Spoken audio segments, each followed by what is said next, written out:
unequally yoked. You've heard the verse. You could probably quote it. 2 Corinthians 6:14. Do not be unequally yoked with unbelievers. And if you're watching this, some part of you is wondering if it applies to your relationship. Here's the problem. Most men think unequally yoked means she's not a Christian. So they check the box. She believes in God. She'll come to church sometimes. And they think they've cleared the warning. They haven't. Because the yoke isn't about what two oxen believe. It's about which direction they pull. In this video, what the yoke actually does. The 3 places unequal yoking shows up long before the wedding, and why this warning is less about her and more about who you're becoming. And near the end, I'll tell you the one thing an unequal yoke costs that no one warns you about because it doesn't show up for years. First, what a yoke actually is, because we've turned this into a cliché.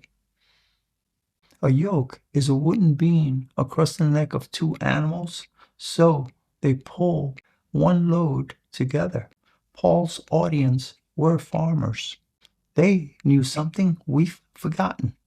If you yoke 2 animals of unequal strength or different temperament, you just don't go slower. You go crooked. The stronger one gets worn down, compensating. The furrow, the line you're supposed to plow straight, bends. That's the warning. Not you'll be unhappy. Not you'll argue about church. The warning is yoked to someone pulling a different direction. You will not travel the intended line. You won't notice it day to day. You'll notice it in years. When you look up and you're miles away from anything God called you to, and you can't name a single decision when you chose to leave. There wasn't one. There was just the pull. So, where does the unequal yoke actually show up? 3 places, all visible before you're married, if you're willing to look. 1, what she does with your convictions, not whether she shares all of them. No one will.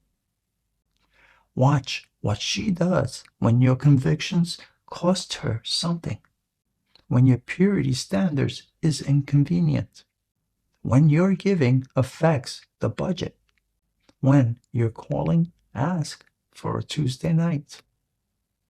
A woman pulling in your direction may struggle with your convictions, but she'll respect the pull. A woman pulling in a different direction will negotiate with them. Slowly, reasonably, one inconvenient conviction at a time. And you'll call each individual negotiation a compromise, because that's what healthy couples do, while missing that they all bend the same way. You're not compromising on preference. You're compromising on direction, and direction compounds. 2, what happens to your prayer life inside the relationship? Show me a man's prayer life 6 months into a relationship, and I'll show you the yoke. Equal yoke, prayer gets more honest. You have more to steward, more to protect, someone to cover. Unequal yoke, prayer gets more managed. You start editing what you bring to God, because part of you know what He'll address. Some men in unequal yoke don't stop praying. They stop listening. There's a difference. And God knows which one you're doing. 3. Who you are in the rooms she's not in.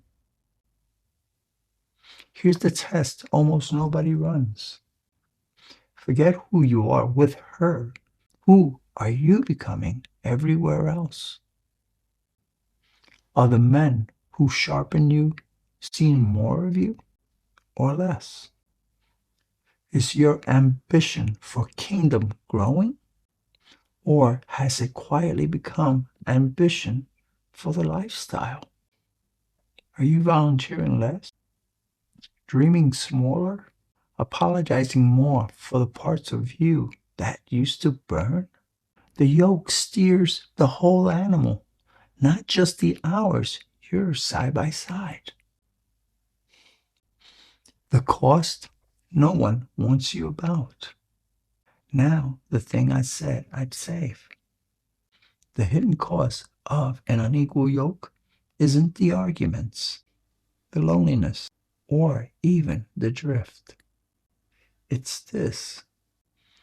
An unequal yoke teaches you to be pulled.